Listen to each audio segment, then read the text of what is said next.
name and affiliation, and if we could start with our beat reporters first, that would be great. It's always great to see Chris Marlowe too. So Palisades Dolphin. Hi, Chris. Hey, Steve, it's Jason with Cron. I just wanted to get a non-basketball question out before those started coming in. Obviously, out in Minnesota, they postponed their games, the Twins and the Timberwolves. Now, obviously, a lot of that is because of logistical issues and people's safety with kind of some of the civil unrest going on out there right now that you wouldn't have to deal with here in San Francisco. But just given the situation, did you guys have any conversations about not playing tonight, or just conversations in general about the civil unrest and what happened out in Minnesota, given just kind of the strain it can put on people's mental health, especially Black players?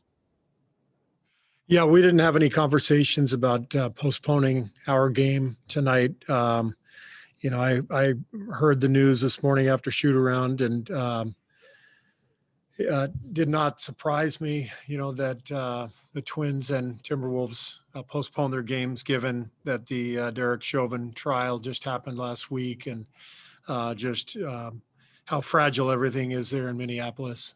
So mainly my reaction is just, another sad day in America. I know there was a school shooting in Tennessee as well. So it's just, it's devastating. These things seem to happen on a daily basis, and I'm thinking about the victims and their families, and hoping they can find some peace. It's just such a terrible thing. Sorry, there's no good way to segue there. Yeah. But do you know at this time if James Wiseman will miss the rest of the season? I don't know that, Kareth. We are in the process of getting multiple opinions. He had an MRI, and so we're having multiple experts look at the MRI to determine what's next. So we don't have any timetable yet. Biggest thing is just making sure James is okay. He's obviously had a lot of adversity this rookie season, with the wrist injury, now the knee injury, and of course missing training camp, not having a summer league. He's really gutted through a lot of difficulty, and I think I've told you all how much I like James and enjoy being around him, and how impressed I am by him at such a young age. And so this is, yet another obstacle that's been put in front of him. So I just feel terrible for James. It seemed like he was just starting to get a little rhythm offensively, and starting to feel good and picking up some momentum. And so it's just, it's really tough to see him go down.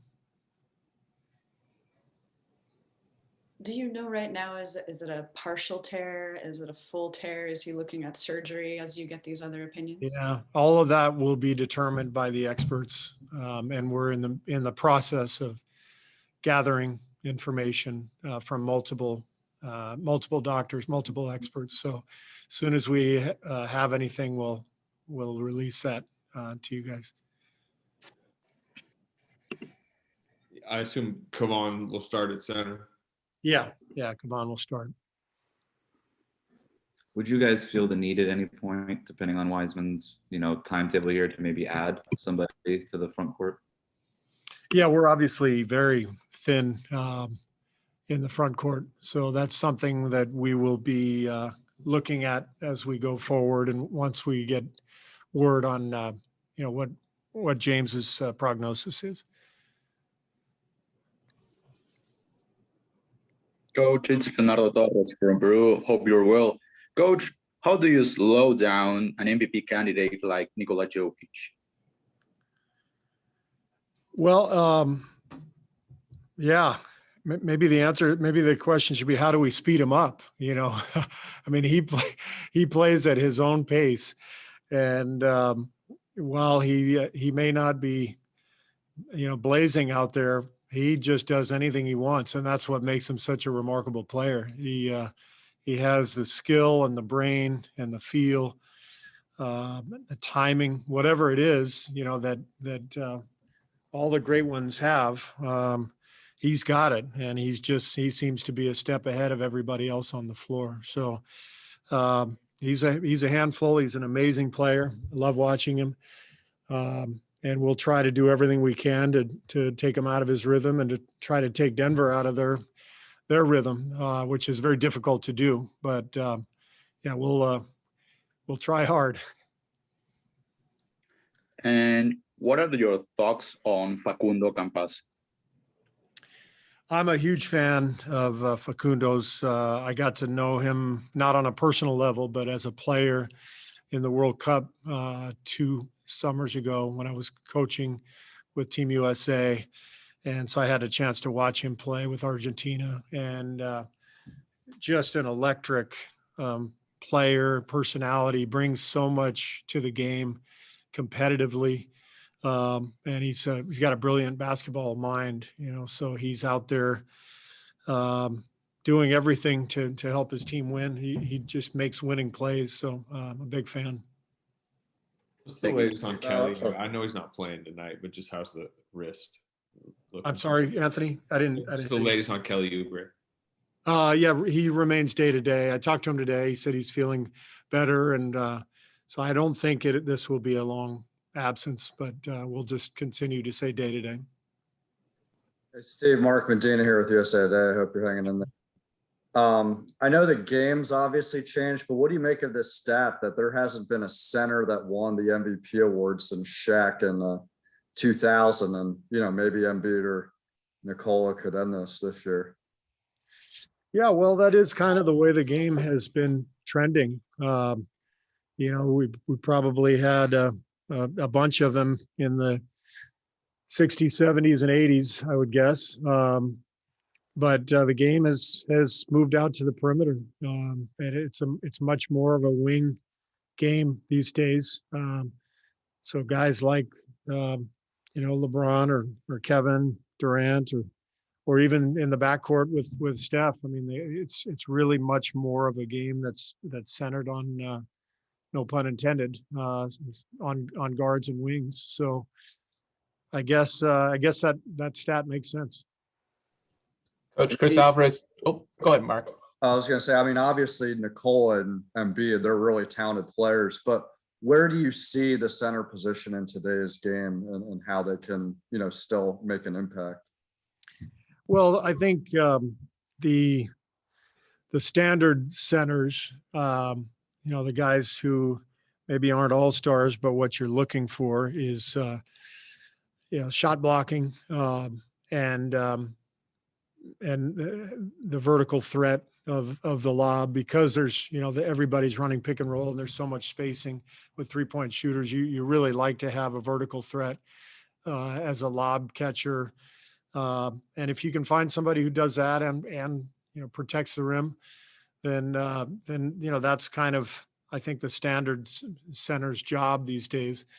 If you're lucky enough to find somebody like Nikola or Embiid, now you're talking about controlling the game with the big guy, which is just, as we just talked about, is just very rare. But there still are a few guys who are just unbelievably gifted, and you can run the game through them. Coach, when Steph was asked recently about passing Wilt for the all-time scoring lead for the Warriors, he was kind of left at a loss for words. 19 points away, in all likelihood, can do it tonight. What are your thoughts on him taking over Wilt and just him in Warriors history and NBA history as far as a scorer goes? Well, it's just an incredible feat. Passing Wilt in anything statistically is sort of remarkable, because his name is just all over the NBA record books. So the fact that Steph is about to break that record is just incredible, and obviously a testament to what he's done here in his 12 years. What an impact he's made. I don't know if breaking that record will even tells the story, because what Steph brings goes so far beyond points. It's the impact on his teammates, on the community, on the organization, style of play, just how unique he is as an individual. He's changed the game. He's inspired all the young NBA point guards who've come up to become much better shooters. He's changed the game. So this is, as awesome as this accomplishment is, passing Wilt, it's just one of many for Steph. Steve, kind of jumping on to Chris's question there, is that accomplishment maybe made more meaningful or special in how much player movement is happening these days?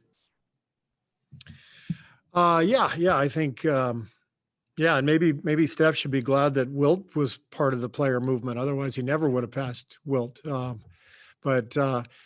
I think it is really refreshing. When you see a guy like Dirk Nowitzki or Kobe Bryant, or now Steph, maybe Clay, hopefully, Draymond, those guys.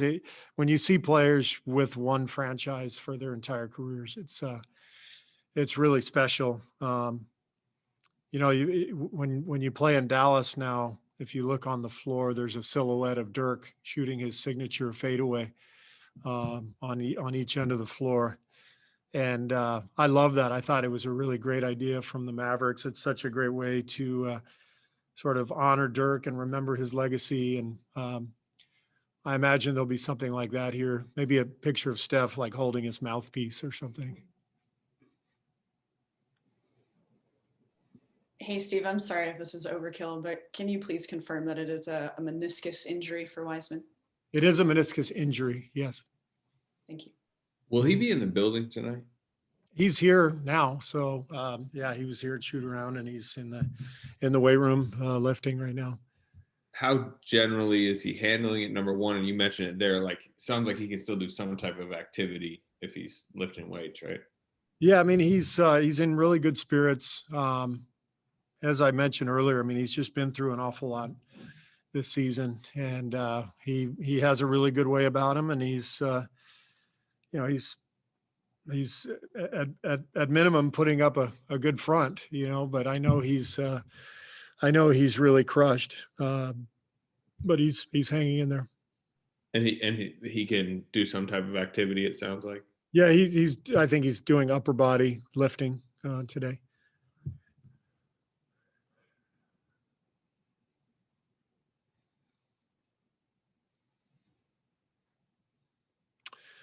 All right, everybody. See you after the game.